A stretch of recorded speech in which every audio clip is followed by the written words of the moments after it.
Era por volta de 2h30 da manhã, quando comecei a minha ronda naquele trecho afastado da zona rural. Noite fria, vento cortando, a neblina descendo pesada.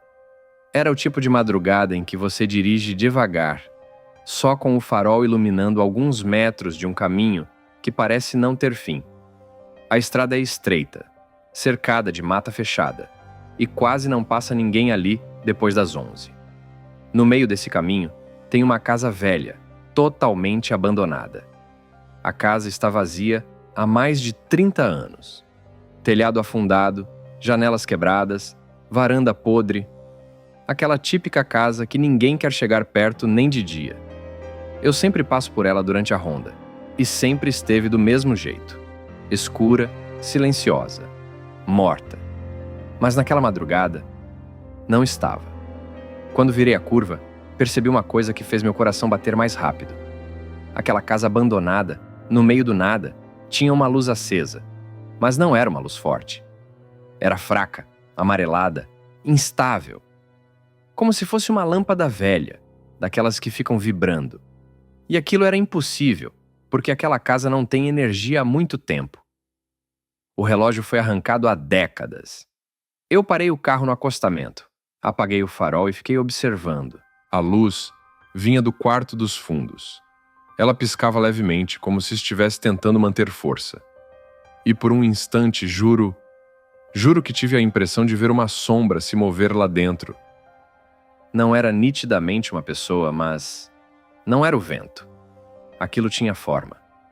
Tentei chamar no rádio pedindo outra viatura para conferir comigo, mas o sinal estava péssimo. Só chiado.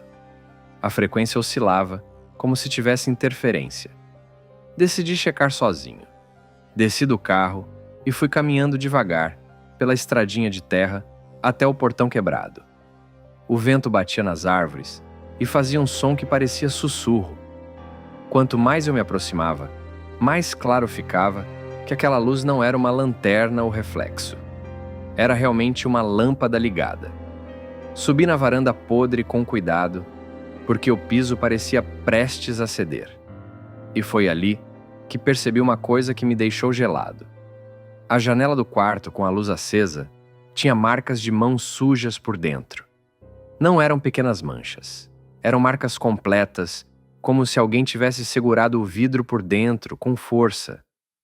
Naquele momento eu tive a sensação nítida, física, de que não estava sozinho. Não era só impressão, não era paranoia. Eu senti presença. Chamei alto. Polícia? Tem alguém aí? Nenhuma resposta. Respirei fundo, apoiei a mão na arma e empurrei a porta. Ela abriu rangendo, como se estivesse acordando depois de anos. O interior da casa estava do jeito que eu imaginava. Velho, destruído, cheio de mofo, madeira estourada, fios pendurados, poeira por todo lado. Menos um cômodo.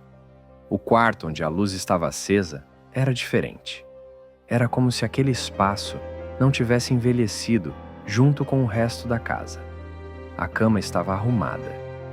Na mesinha ao lado havia um abajur com uma lâmpada pequena, fraca, aquela luz suja que eu tinha visto da estrada. Em cima da cômoda, roupas dobradas. Na parede, uma moldura com a foto de uma mulher. E o ar dentro daquele cômodo era gelado, pesado, como se carregasse uma memória que não queria ir embora. Entrei com a lanterna levantada, olhando tudo devagar. Foi quando ouvi um som, um passo, só um, mas era passo de gente. Vindo do corredor. Virei na hora, iluminei o corredor inteiro. Nada. Mas eu sabia. Não era imaginação. Não era o estalo da casa. Tinha alguém ali dentro comigo. Segundos depois, eu vi. Rápido. Muito rápido. Mas eu vi. Na porta do corredor, por menos de um segundo, apareceu a silhueta de uma mulher, em pé. Parada. Quietinha. Quando a luz da minha lanterna bateu, ela já não estava mais. Eu senti um arrepio subir da base da coluna até o pescoço, daqueles que travam a respiração da gente. Meu instinto gritava para eu sair dali. Chamei de novo. Quem está aí? Meu rádio, que estava mudo até então, chiou sozinho. Um chiado seco, forte, como interferência direta. A luz fraca do abajur começou a oscilar, devagar, como se reagisse ao chamando. Foi demais para mim. Saí daquele quarto andando para trás, sem virar as costas, até alcançar a porta principal. Quando pisei na varanda, a luz apagou. Do nada, como se nunca tivesse existido. Entrei no carro e fiquei parado alguns segundos, tentando processar. Nos dias seguintes, comentei o caso com moradores antigos sobre aquela casa e descobri uma coisa que me deu um frio no estômago. A mulher da foto do quarto morou naquela casa. Vivia completamente sozinha e desapareceu sem deixar sinal. Quando a encontraram, meses depois, estava morta. No mesmo quarto onde a luz acendeu, a casa foi abandonada desde aquele dia. Desde então, toda vez que faço ronda naquela estrada, eu evito olhar para aquela direção. E quando não consigo evitar, eu tenho sempre a sensação de que aquela casa está olhando de volta.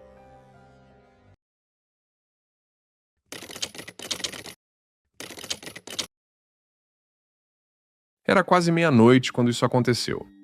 Eu estava voltando para casa depois de um dia inteiro de trabalho. Escolhi pegar uma estrada secundária para cortar caminho.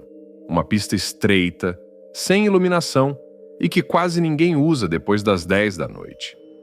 O tipo de lugar onde, se acontecer alguma coisa, você fica por conta própria.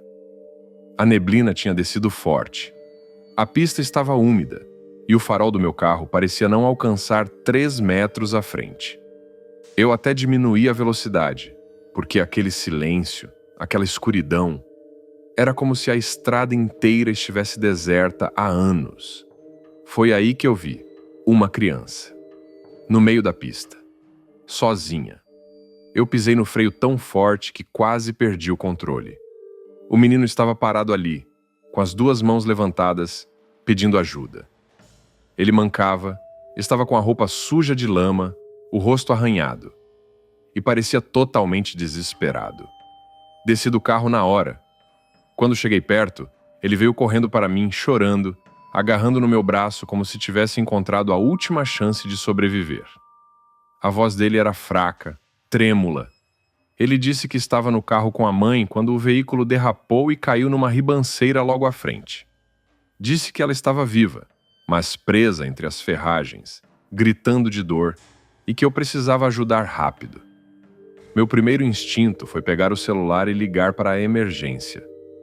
Mas quando olhei para a tela, sem sinal, nenhum risco, nenhuma barra, nada. Olhei ao redor. Só escuridão, árvores, neblina e aquele vento gelado passando por dentro do casaco. Eu respirei fundo. Não tinha muito o que pensar. Se dependesse de ajuda externa, a mulher não ia resistir. O menino me puxou pela mão e apontou para fora da estrada. Ele dizia: é ali, minha mãe tá viva. Eu acendi a lanterna do celular e fui atrás dele. A descida da ribanceira era inclinada, cheia de barro, galhos quebrados e pedras soltas. Cada passo era um risco de escorregar. Eu quase caí 2 vezes. O menino ia um pouco na frente, mancando, mas sempre olhando para trás, para ter certeza de que eu estava seguindo. Ele parecia determinado, como se a vida da mãe dependesse só daquilo. Quando chegamos lá embaixo, eu finalmente vi o carro. Capotado, amassado, com uma parte enfiada em meio às árvores. Os vidros todos quebrados. O farol apagado. Parecia cena de filme. A mãe dele estava lá dentro, presa no banco. A perna dela estava presa entre o painel e a lataria retorcida. Ela chorava de dor, mas estava consciente. Quando cheguei perto, ela tentou me focar com o olhar. A voz dela era quase um sussurro. Moço, o senhor viu o meu filho? Ele estava comigo. Eu abri a boca para responder que sim, que ele estava ali comigo. Mas, naquele momento, percebi que eu não estava vendo o menino ao meu redor. Iluminei a direita. Nada. Iluminei a esquerda. Só mato. Chamei por ele. Ei, garoto! Onde você tá? Silêncio absoluto. A mãe insistiu com a voz tremendo. Meu filho, ele estava gritando quando o carro caiu. Ele estava aqui. Algo dentro de mim começou a gelar. Continuei iluminando ao redor. E foi quando a luz da lanterna passou pelo banco de trás. Meu coração parou por um segundo. O menino estava ali, preso entre as ferragens, inconsciente, totalmente imóvel. E pelo estado dele, ele já estava morto havia muito tempo. Eu travei. Meu corpo inteiro ficou em choque. Eu não conseguia entender. Aquele menino tinha subido a ribanceira comigo. Tinha falado comigo. Tinha puxado meu braço. Tinha chorado. Tinha me guiado até ali. Mas ele nunca saiu daquele carro. A mãe percebeu meu silêncio. Ela fechou os olhos como se já soubesse a verdade antes de eu abrir a boca. Eu só consegui pegar a mão dela e pedir: força, fica comigo, eu vou te tirar daqui. Fiz o que pude. Tentei soltar o cinto, tentei mover a lataria com meu ombro, tentei puxar devagar a perna dela para fora, mas tudo estava travado. Eu estava começando a entrar em pânico, achando que ela ia apagar ali mesmo. Foi então que, lá de cima, finalmente, ouvi o som de um motor. Um carro passando. Gritei por socorro, até minha garganta arranhar.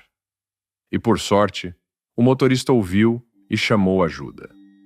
Os bombeiros chegaram cerca de 40 minutos depois. E só ali, no meio do resgate, tive confirmação do que já tinha sentido no fundo da alma. O menino havia morrido no impacto. Provavelmente, na mesma hora do acidente. Mas eu vi aquele garoto. Eu falei com ele. Ele segurou meu braço com força. Ele me guiou até a mãe, passo a passo, como se estivesse vivo. Até hoje eu não sei explicar o que aconteceu naquela noite. E, para ser bem sincero, eu acho que eu nem quero.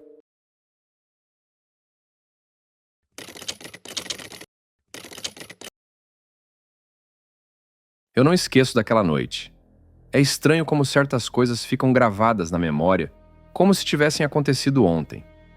Mas essa nunca vai sair da minha cabeça.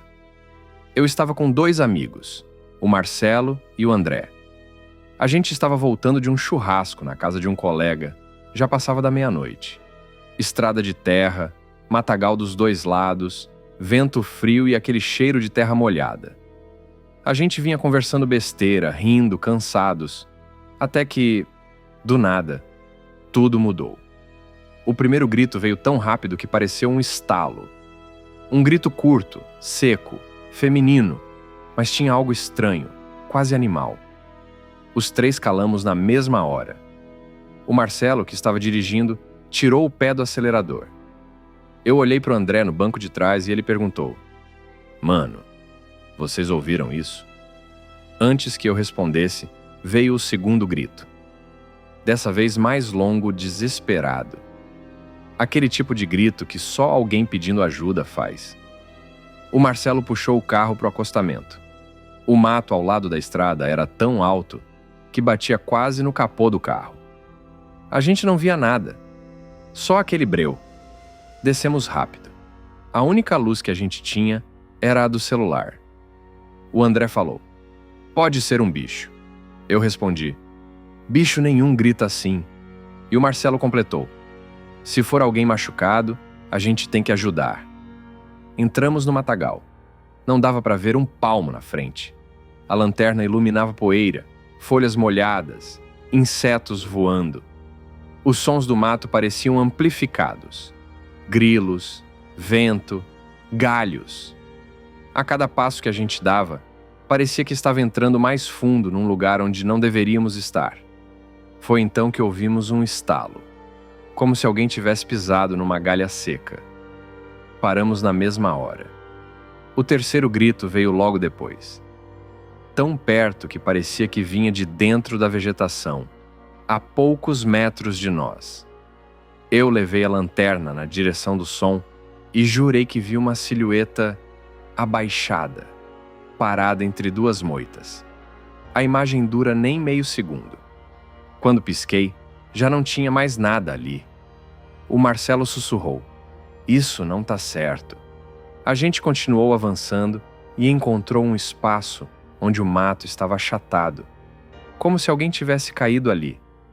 Tinha marcas de arrasto, um pedaço de tecido preso num espinho, como se tivesse rasgado ao passar. E o mais estranho, pegadas humanas. Mas não eram pegadas indo numa direção só. Elas iam e voltavam, iam e voltavam, como se alguém tivesse corrido em círculos, desesperado. O André dizia o tempo todo: "Vamos embora, vamos embora, vamos embora." Então veio o quarto grito, o pior de todos.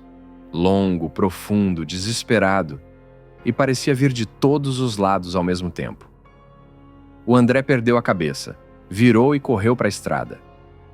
Eu e Marcelo tentamos voltar juntos, mas por alguns segundos a gente se separou no mato.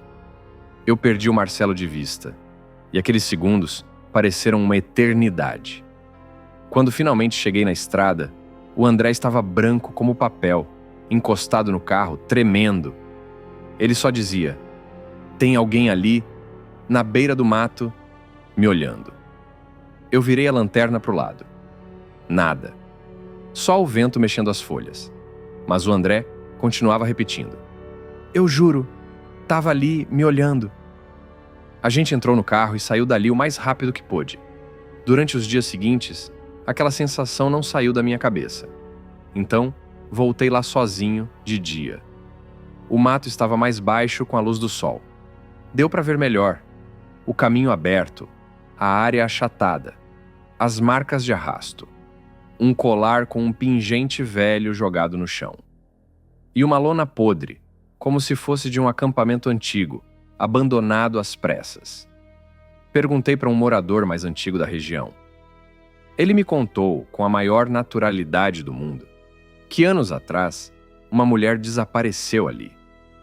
Tinham feito buscas por dias no matagal, mas nunca encontraram o corpo. Só coisas espalhadas, sinais de luta e relatos de gente que jurava ter ouvido seus gritos durante a noite. E antes que eu fosse embora, ele disse: "Se vocês ouviram gritos, não foi a primeira vez. Muita gente ouve. Sempre no mesmo horário. Sempre naquele ponto. Eu não sei o que aconteceu naquela noite. Não sei se era alguém. Não sei se era algo. Só sei que nunca mais vou esquecer daquela noite."